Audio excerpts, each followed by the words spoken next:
నంద నంద నంద నంద వివేకానందుని మాట, వివేకానందుని మాట,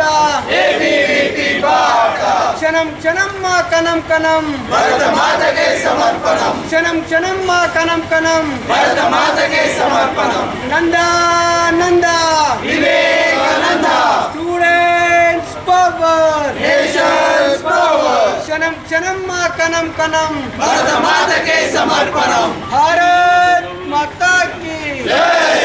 సాధిద్దాం సాధిద్దాం, వివేకానందుని ఆశయాలు సాధిద్దాం, సాధిద్దాం సాధిద్దాం, వివేకానందుని ఆశయాలు సాధిద్దాం. జై भारत माता की జై. जय माता. భారత్ మాత.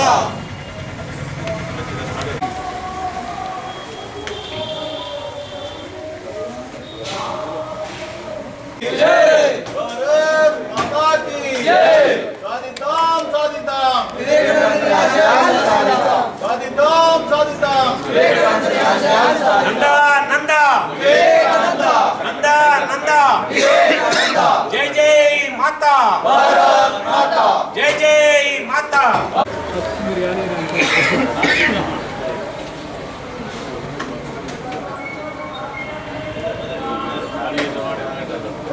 नंदा नंदा వివేకానంద नंदा नंदा వివేకానంద.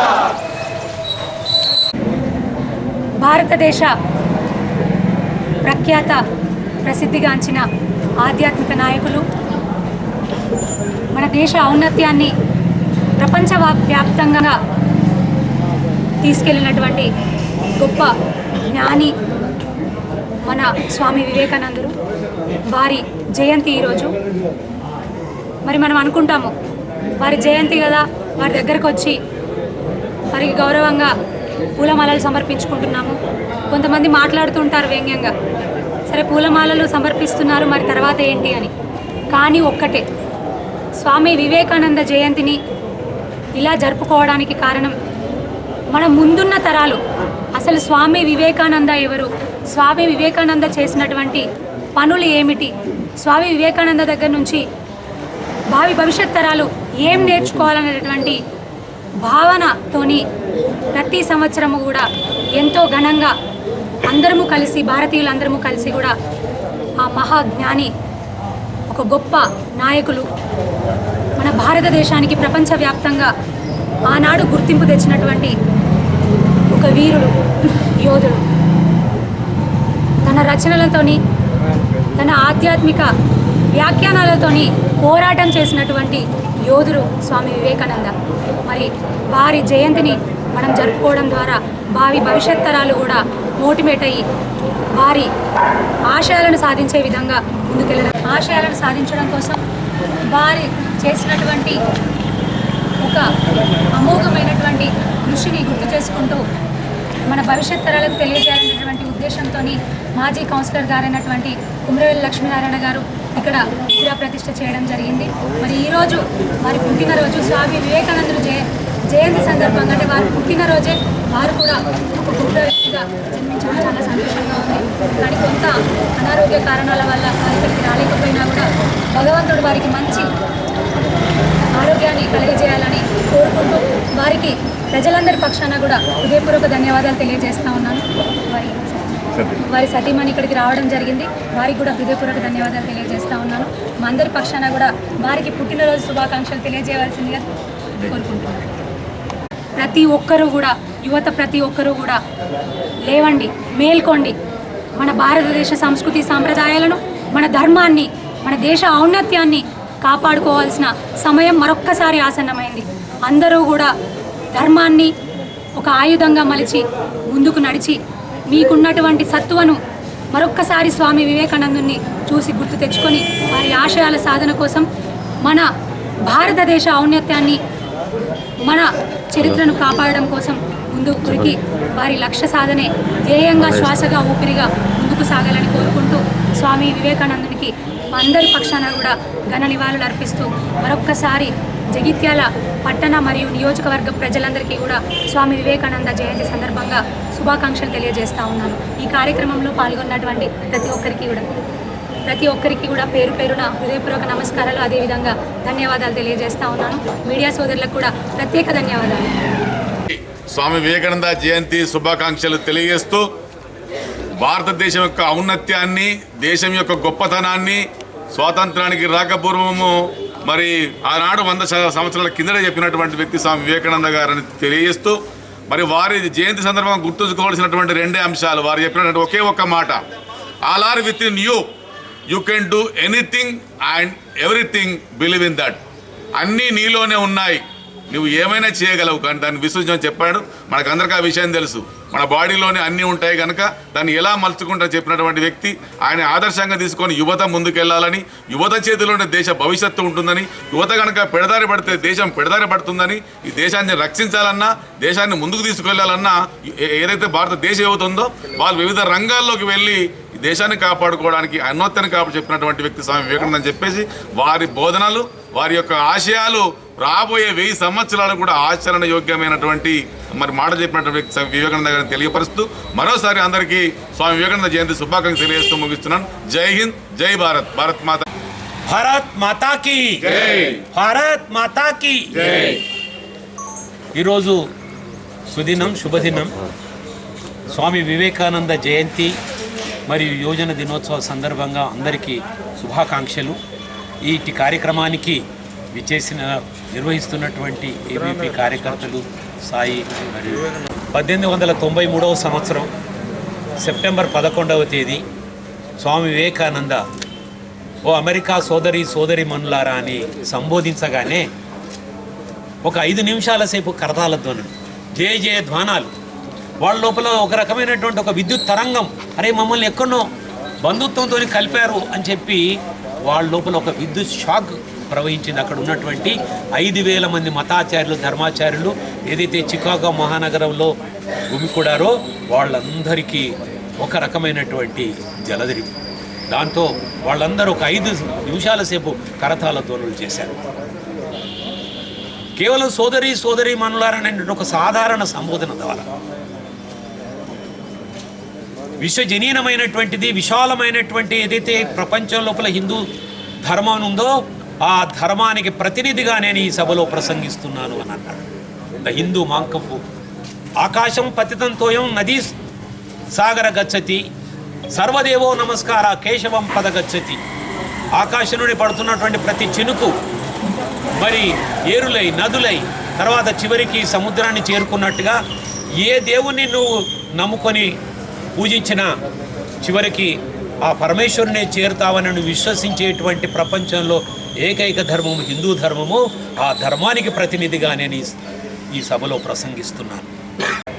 మీరు గొర్రెలు కాదు, మీరు కొదమ సింహాలు, నిద్రిస్తున్న సింహాలు. ఒక్కసారి నిద్ర నుండి మేల్కొన్నట్టయితే చుట్టుపక్కల నక్కల వలె పొంచి ఉన్నటువంటి ప్రతీప శక్తులన్నీ గుండె జారి పారిపోతాయి. లేవండి, మేల్కొనండి, ఈ లక్ష్యం చేరే వరకు విశ్రమించకండి. ఉత్తిష్ట, జాగ్రత్త, ప్రాప్య వరాన్ని బోధత, arise, awake, stop not till you reach your goal అని చెప్పి మరి ఎవడో భారతదేశస్తులు అంటే పిరికి వాళ్ళు, సోమరిపోతులు, పాములు పట్టేవాళ్ళు, గారడీ చేసేవాళ్ళు అని చెప్పి అయితే ఈ దేశం యొక్క స్థితి కాదు, ప్రపంచం యొక్క గతినే మార్చగలుగుతానని చెప్పి విశ్వాసం నింపినటువంటి స్వామి వివేకానంద ఆ కళల్ని నిజం చేస్తారని నేను సంపూర్ణంగా నమ్ముతూ నాకు ఈ అవకాశం ఇచ్చినటువంటి టీపర్స్ మరియు ఏవీపీ కార్యకర్తలందరికీ మరొకసారి ధన్యవాదాలు తెలియజేస్తాను. వివేకానంద జయంత్యుత్సవం సందర్భంలో ఈరోజు జగిత్యాల పట్టణంలోని నడిబొడ్డున ఉన్న వివేకానందుని విగ్రహానికి ఈరోజు పూలమాల సమర్పించి, నారికల సమర్పించి వారిని మరొకసారి స్మరించుకోవడం జరిగింది. వివేకానందుడు భారతదేశానికి వన్నె తెచ్చిన అతి కొద్ది మంది మహానుభావుల్లో వారొకరు. ముఖ్యంగా యువతకు వారి స్ఫూర్తిదాయకులు. ప్రపంచంలో అత్యధిక యువత ఉన్న దేశంగా ఈనాడు భారతదేశం. దాదాపు 60 కోట్ల పైన యువత స్వామి వివేకానందను ఆదర్శంగా తీసుకోవాల్సిన అవసరం ఉంది. ఆనాడు ఎలాంటి కమ్యూనికేషన్ వ్యవస్థ లేని నాడు, రవాణా వ్యవస్థ లేని నాడు కూడా వారు ప్రపంచ దేశాలకు మన దేశ సాంప్రదాయం గురించి కావచ్చు, దేశ సంస్కృతి గురించి కావచ్చు, హిందూ ధర్మం గురించి కావచ్చు ప్రపంచవ్యాప్తంగా చెప్పి వివిధ మతాల వాళ్ళను, వివిధ సంస్కృతి వాళ్ళను ఒప్పించి మెప్పించిన మహనీయుడు మన స్వామి వివేకానంద. స్వామి వివేకానందని బాటలో ఏమాత్రం నడిచినా మరి మన భారతదేశం ఖచ్చితంగా ఏదైతే ఈనాడు వెనుకబడి ఉన్నదో రేపటి నాడు ముందుకెళ్లే అవకాశం ఉన్నది. వివేకానందుని స్ఫూర్తిగా తీసుకొని ఈనాడు యువత అందరూ కూడా ఒక ప్రతిజ్ఞ ఉండాల్సిన అవసరం ఉన్నది. మన సంస్కృతి సాంప్రదాయాలు కాపాడదామని, దానితో పాటుగా ఒక నిబద్ధతతోటి ఉండాలని, ఉపాధి కోసం ఒక్క చదువే కాదు ఆ చదువులో నైపుణ్యత పొందాలని, ఈ దేశానికి ఒకరిపైన ఆధారపడకుండా మనమే ఇక్కడ స్వయం ఉపాధి కూడా పొందే విధంగా యువత వారు విద్య వైపు మొగ్గు చూపుతూ దురలవాట్లకు దూరం ఉంటూ మన భారతీయ సాంప్రదాయాన్ని కాపాడాల్సిన అవసరం ఉన్నది. మరి వివేకానందుడు ఎంతో గొప్ప వ్యక్తి. వారి గురించి తెలియని వారు చాలా తక్కువ, కానీ ఆచరించే వాళ్ళం తక్కువ. నేను కొంతమంది తప్పకుండా వారు చెప్పినట్టు ఆచరించి మనం మానసికంగా కూడా శారీరకంగా కూడా దృఢంగా ఉండాలని వారు చెప్పే వ్యక్తి. కానీ అతి చిన్న వయసులో వారు చనిపోవడం దురదృష్టకరం. అందుకే వారు మానసికంగా కూడా మనం దృఢంగా ఉండాలని చెప్పి ధ్యానం కూడా చేశారు. నేను కూడా స్వయంగా కన్యాకుమారిలో వారు ధ్యానం చేసిన వివేకానంద రాక్ మెమోరియల్ కూడా సందర్శించడం, అక్కడ కొన్ని నిమిషాలు కూడా గడపడం జరిగింది. ఆనాటి స్మృతులు ఇప్పటికి కూడా నాకు కొంత జ్ఞాపకాలు ఉన్నాయి. చిన్ననాడు వెళ్ళిన చదువుకునేటప్పుడు మరొకసారి జగిత్యాల పట్టణంలోని యువతకు కూడా నేను ఒక శాసనసభ్యునిగా ఈ విషయాన్ని గుర్తు చేస్తూ, గతంలో వివేకానందుని 150వ జయంతి ఉత్సవాల సందర్భంలో గౌరవనీయులు డాక్టర్ శంకర్ గారు కావచ్చు, నంబి వేణుగోపాలాచారి గారు కావచ్చు, అప్పుడు నన్ను కూడా బాధ్యులుగా ఉంచడం జరిగింది. వారి విగ్రహం ఒకటి పట్టణ నడిబొడ్డులో ఏర్పాటు చేయాలనే కోరిక చాలామంది యువతకు, అప్పుడు ఆ మాన్యులందరూ కూడా ఉండింది, పెద్దలకు. మరి తప్పకుండా నిన్న కూడా ఈ విషయంలో కొందరు చర్చించడం జరిగింది. మరి స్టేడియం పేరైతే అప్పుడు ఉమ్మడి జిల్లా ఉన్నప్పుడు మేమే తీర్మానం చేసి డాక్టర్ శంకర్ గారు, నేను, మహేష్, డాక్టర్ శైలేందర్ రెడ్డి కూడా ఉండరు. అప్పుడు మేమందరం కలిసి కలెక్టర్ గారు ఇవ్వడంతో స్టేడియం పేరు వివేకానంద స్టేడియంగా వచ్చింది. మరి అక్కడే కానీ నేను ఎక్కడ తప్పకుండా మళ్ళీ జయంతి ఉత్సవాల లోపల వివేకానంద విగ్రహాన్ని ఏర్పాటు చేస్తాను నూతనంగా. ఇక్కడ కొంత ఇరుగ్గా ఉన్నది. శ్రీ లక్ష్మీనారాయణ గారు ఈరోజు మాజీ కౌన్సిలర్ మరి ఏర్పాటు చేయడం గొప్ప విషయం. మరి అనారోగ్యంతో ఉన్న విషయం నాకు తెలుసు. నేను కూడా వారిని గతంలో కూడా పరామర్శించిన, ఇంటికి వెళ్ళి కన్నాపరేషన్ కూడా నేను చేసి ఇప్పుడే వారి కుటుంబ సభ్యులు చెప్తున్నారు మా లక్ష్మీనారాయణ గారు పుట్టినరోజు అని చెప్పి. ఆయన గారు మాజీ కౌన్సిలర్, వారికి కూడా పుట్టినరోజు శుభాకాంక్షలు. ఈరోజు మా గౌరవ మున్సిపల్ చైర్మన్ గారు, ఇక్కడ స్థానిక కౌన్సిలర్, కమిషనర్ గారు, డిఈ గారు, అధికారులు, మా పట్టణాధ్యక్షులు సతీష్ గారు, శ్రీకాంత్ గారు, ఇక్కడ కూడా దీని ఆధునీకరణకు వివేకానంద విగ్రహాన్ని ఈ ప్రాంత ఆధునీకరణకు 2.5 లక్షలు ఇప్పటికే మంజూరు చేయడం జరిగింది. మంజూరు అంటే పత్రమే కాదు, టెండర్ అయిపోయింది, అగ్రిమెంట్ కూడా అయిపోయింది. కాంట్రాక్టర్ పనిచేయాల్సిందే ఉంది. ఎలక్షన్ కోడ్ వల్ల ఆగింది. అతి త్వరలోనే పనులు ప్రారంభింపజేయాలని చెప్పి బాధ్యత నుంచి కొంత జ్ఞాపకం చేయాలి ఇప్పుడే నేను చెప్పడం జరిగింది. తప్పకుండా ఈ కార్యక్రమాన్ని చేస్తామని చెప్పి కూడా తెలియజేస్తూ, నన్ను ఈ కార్యక్రమాన్ని ఆహ్వానించిన ఆహ్వాన కమిటీకి, మున్సిపల్ చైర్మన్ గారికి, మిగతా కౌన్సిలర్ అందరికీ, పెద్దలకు, నా మిత్రులందరూ కూడా పేరు పేరున నా హృదయపూర్వక